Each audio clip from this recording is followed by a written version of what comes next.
store, Daddy? Oh, no reason, son. Just habit, I guess. Oh. Gee, Daddy, I wish we could go tonight.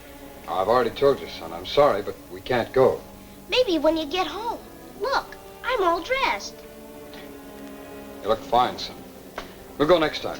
But, Daddy, there won't be another father and son dinner at the school until next year. Now, you run along, son. I'm going to be late for my appointment. Go on. Okay, Daddy. Donnie. I'm sorry, Slugger. Really, I am.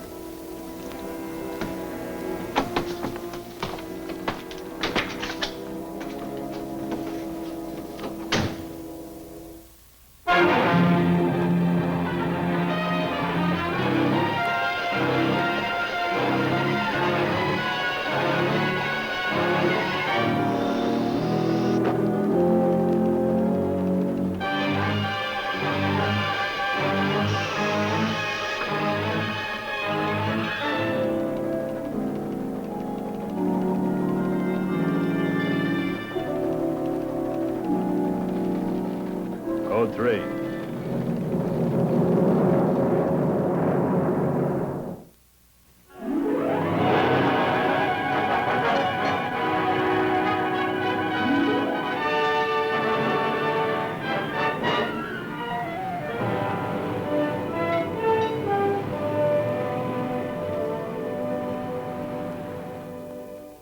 My name is Barrett, Assistant Sheriff, Los Angeles County.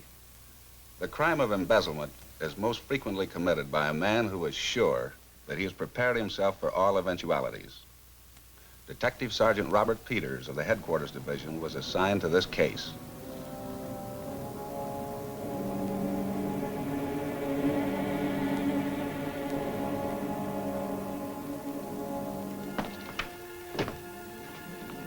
I'd like to speak to Mr. Munson, please.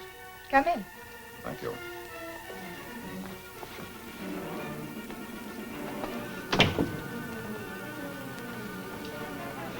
Fred, this gentleman would like to talk to you.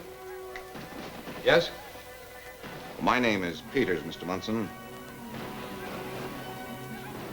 You're a deputy sheriff? Detective Sergeant. I'd like to talk to you. Alone, please.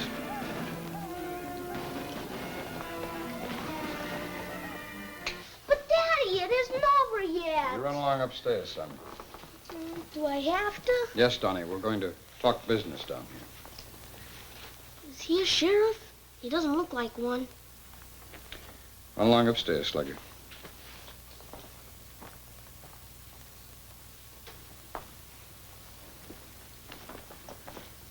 Won't you sit down, Mr. Peters? I would like to talk to you alone, if Mrs. Munson doesn't mind. Oh, why, certainly. No, you sit here beside me, Molly. Mrs. Munson, I would appreciate if you No, won't... Mr. Peters. She stays.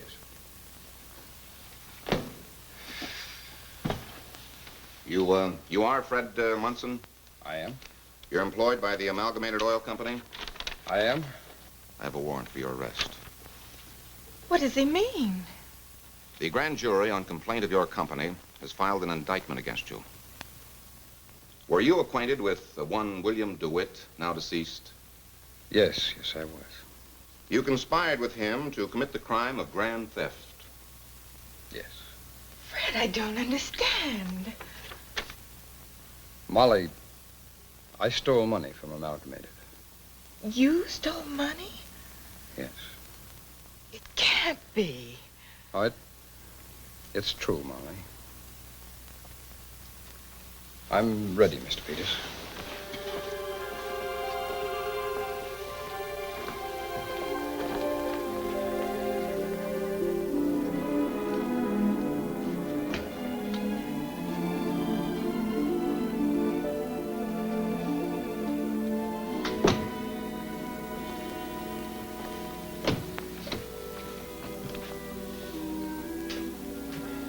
I'm sorry, honey. Will you kiss Donnie goodnight for me?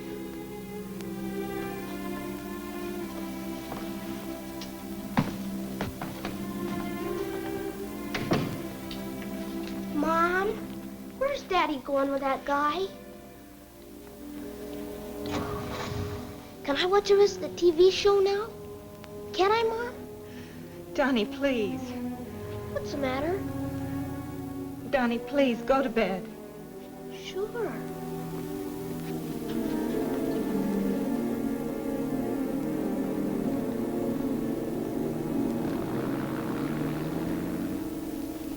All right.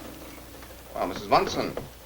May I speak to you for a moment? Why, certainly. Won't you sit down? Thank you. I saw you in court this morning.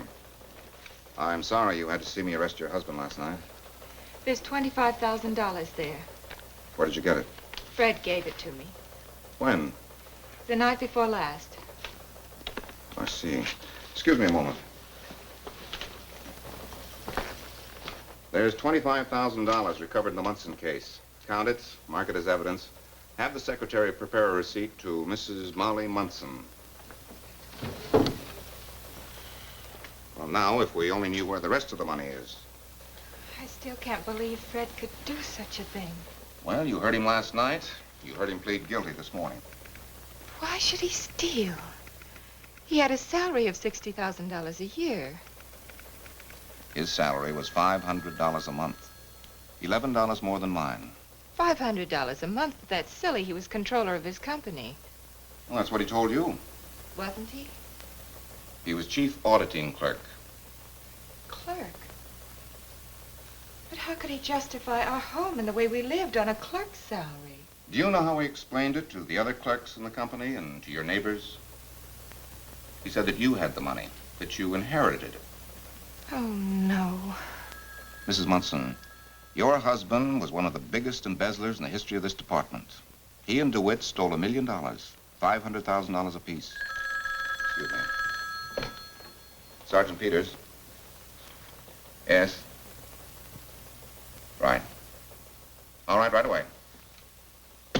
Would you excuse me, Mrs. Munson? Yes. I have to go to court on another case. Your husband, Fred, needs your help. So do I. Perhaps you can help both of us. What can I do? Fred has 2 weeks before he's sentenced. If he doesn't tell us where the money is, it could become very serious. Why don't you see if he'll talk to you? To me? I tried. I couldn't get to first base. There are only 14 days left. I'll try. I'll go see him now. So he spent it all, huh? Every cent. Except what I gave you, the $25,000. Did you tell him that you gave it to me? Yes, and he was very upset. Did he tell you how he spent the rest of the money? Well, partly. Mrs. Munson, there's something I have to tell you about Fred. There was another woman, Julie Dickens. He saw a little of her at some of Billy DeWitt's parties. Oh, I see. Well, I suppose this sort of thing has to be expected sometimes. When a man suddenly gets a lot of money. Somehow I never thought Well, I Fred... don't think he saw a great deal of her, but he did spend some of that money on her. Oh. He feels very badly about it. I think you ought to know that. You know, I've thought so much about this. Some of the blame is mine. Why do you say that? My people had money. I was always used to spending money, the usual things. Yes, go on. When Fred and I first got married, I couldn't manage on $500 a month. I ran up charge accounts. My parents paid the bills a few times, but then Fred wouldn't allow it anymore. Why not? Pride, I suppose. He couldn't buy me the things Mother and Daddy could. We got deeper and deeper in debt. Then Donnie got sick. Fred was beside himself with worry. Well, what did you do about it? It was like a miracle. One day we had nothing, and the next day Fred came home in a brand new car. He told me he got this big promotion to controller. We went out to dinner, had a big celebration. If only I had known then, I could have stopped him. Didn't you ever suspect anything? No. Fred was a good accountant. I expected a big promotion someday. Well, did you ever meet any of the other executives or their wives? No. Why not? Fred didn't believe in mixing his business life with his social life. Did you ever know Billy DeWitt? No. Fred never even mentioned him? No. But it was he who got Fred started in this. Just what did Fred and this Mr. DeWitt do? Well, DeWitt sold machinery to the company. I think he caught Fred, as you say, when he was really hard-pressed. You see, these large companies operate in a strange manner. Fred was supposed to sign every check that was issued. The treasurer was supposed to countersign, but he was too busy. So he authorized Fred to use a rubber stamp to countersign. Incredible. Yes, it is, but it's a fact. DeWitt did sell machinery to the company. He'd submit a bill for $2,500. Fred would up this to $25,000, issue a check, send it to DeWitt, and they'd split. That's all there is to it. How awful. 58 times they stole money, $1 million in 2 years. Now, DeWitt confessed before his suicide. We recovered most of his share. Mrs. Munson, if Fred doesn't tell us where the money is, he'll go to jail for life. Oh, no. Oh, I've handled embezzlers like Fred before, but never on such a grand scale. They're all alike. What do you mean? Well, they think they've got it all figured out. They've studied the law. Fred's a smart man. No, he's read the penal code. It says the crime of grand theft by embezzlement is punishable by from 1 to 10 years, if you're a first offender. Well, this is Fred's first offense. Yes, but what he doesn't realize, and none of them do, is that this sentence can be multiplied 58 times. 58? 1 to 10 years for every time he stole money. Oh, no. Mrs. Munson, Fred's got to tell us where the money is, and there are only 13 days left. Well, can we go see him now? Surely. Molly, I couldn't bring myself to ask you yesterday, but does Donnie know? It's in all the newspapers, dear. Poor little guy. Fred, Sergeant Peters will be back in just a moment. You want to help us, don't you, darling? Of course I do. Then, Fred, where is the money? I spent it, Molly, every cent of it. You couldn't I have. did. Fred, Sergeant Peters told me you can go to jail for life. It's just another of his tricks, Molly. No, it isn't. It's true. You can get 10 years for each one of the 58 counts if you don't tell where the money is. Molly, I know the law. I'm a first offender. All they can give me is 1 to 10 years, and with good behavior, who knows? Fred, Donnie and I need you. We want you to come home as soon as you can. Fred, please tell me where the money is. I spent it, Molly. Every cent is gone. Okay, Munson, where's it gone? We live pretty high. That didn't take $500,000. Lost some on the stock market, some on the horses. How much? Which track? Who's your broker? It's gone, I tell you. Look, I don't have to tell you anything. Now, why don't you just leave me alone? Okay, Munson. We'll leave you alone.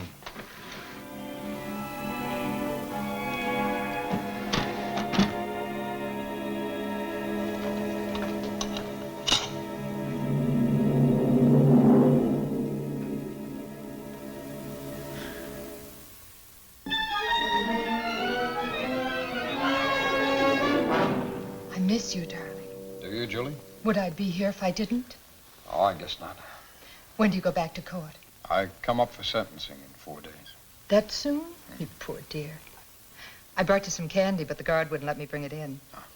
Thanks anyway, Julie. Is there anything I can do for you? No. Run errands? Deliver messages? No, thanks, Julie. I have a safe deposit box at the bank. Yes, I know. Is there anything I can put away for you? Important papers or money? I haven't any. Oh, you have, too. Not a dime, Julie. You're kidding. Don't you trust me? Well, Julie. Well? Julie, I know it was wrong of me to see you so often, but... Well, you made out all right. Let's be realistic. Yes, let's be realistic. I have a problem, a real problem. Look, Julie, I have a wife and a child, and I love them both very much. And I have nothing. My family was very poor. All my life I worked hard and I never got any place. Well, I'd like to have a home and children. Yes, I would. You're a nice girl, Julie. Any man would marry you. Well, I don't want just any man. And now I don't want you either. What do you want? I want the kind of man I can meet when I have the proper surroundings. And it takes money to have those proper surroundings. I need money, Fred. I haven't any. You have it hidden someplace. Tell me where and I'll get it. I deserve it. I tell you, I haven't any money, Julie. You cheap crook. You tell me where that money is or What? I'll get even with you if it's the last thing I ever do. Goodbye, Julie. Where's that money? This is for the sedan, $5,300 in cash. 5,300. That does it. How much? About $100,000. Then you think he's hidden $400,000? Not quite. He could have lost a little at the tracks, the stock market. Then, of course, there was, Her, I know. Yes. Well, the rest of it must be hidden somewhere. Mrs. Munson, if we find the money, it's not going to help Fred. He's got to cooperate and tell us where it is. And only 3 days before the sentence. I wonder. What? Well, the night before Fred was arrested, he spent an awfully long time in the garage. He went away for a few hours, came back after midnight. Let's go out and take a real look at that garage. Did, Fred do the gardening? He meant to, but he never did. We had a gardener. Oh.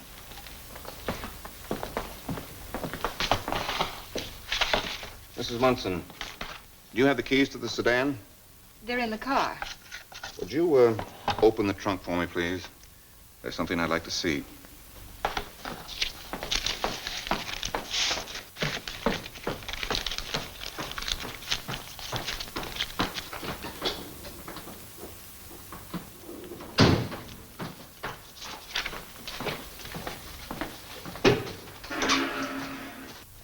I thought so.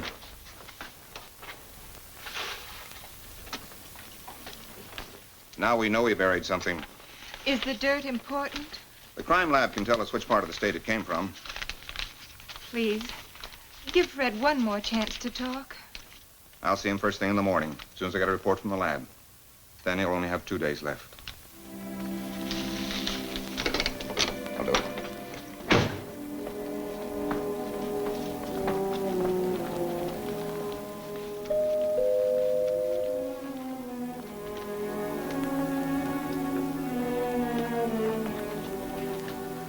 Mrs. Munson? You're Julie Dickens. How do you know me? Instinct? Did Fred tell you about me? Perhaps. Is it important? Won't you come in?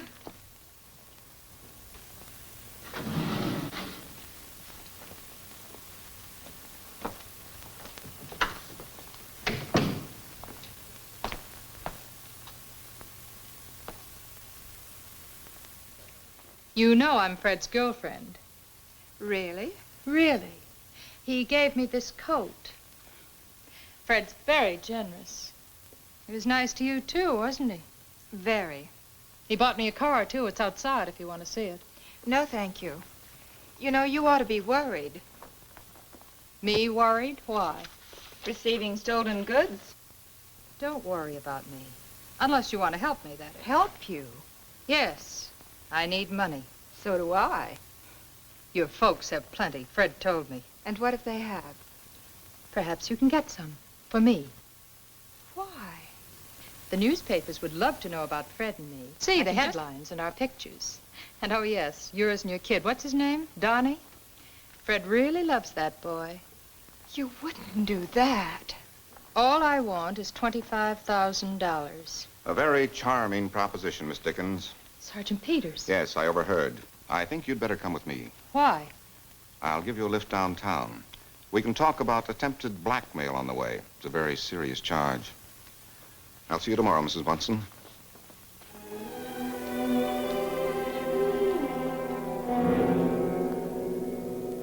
tried to blackmail Molly?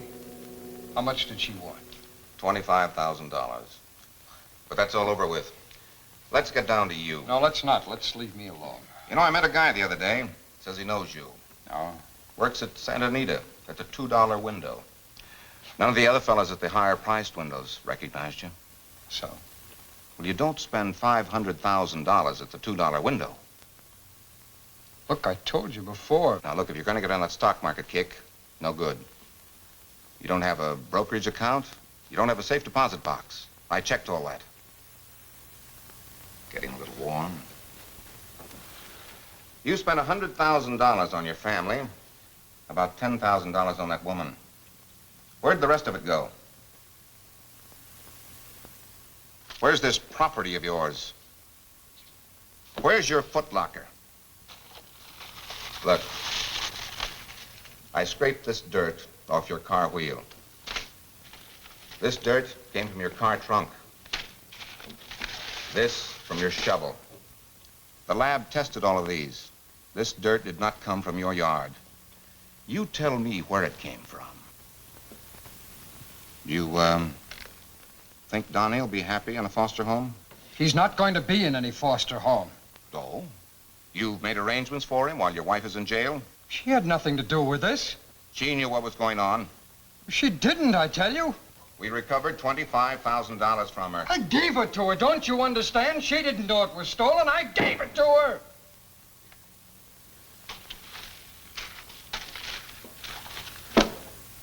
You'll just have to convince the jury, not me. No, wait. Do you know where Malibu Canyon joins Highway 101? I know the place. Well, there's an amalgamated gas station on the corner, in the northeast part of the lot. It's buried there, in my footlocker in strong boxes. Gold in an old tin can. May I see Molly? She's waiting outside. I'll send her in.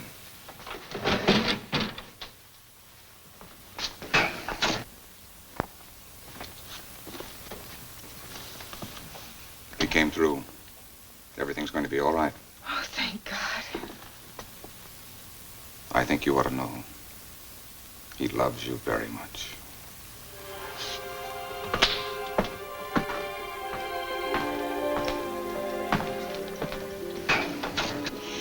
Sergeant Peters told me. Molly, I've disgraced you and Donnie and our families. What can I do? Nothing, darling. Just come home as soon as you can, and we'll make a fresh start. Oh, Molly.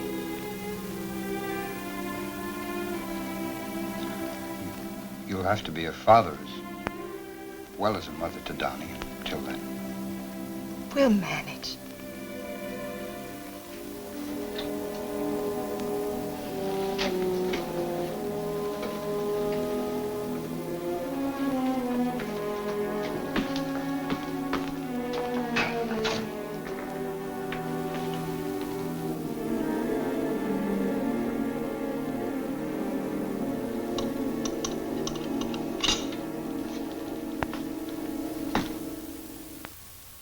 Fred Munson was allowed to plead guilty to one count in the indictment to cover all 58 counts. He was sentenced to state prison for the term prescribed by law and was paroled after serving 2.5 years. He is steadily employed and has been happily reunited with his wife and Donnie. Fred was able to borrow enough money from his wife's family to make full restitution to the company. And now may I present the Sheriff of Los Angeles County, Eugene W. Biscaloose. Friends, during the production of the Code 3 films, a deputy sheriff is present at all times to assure you of the authenticity in our stories.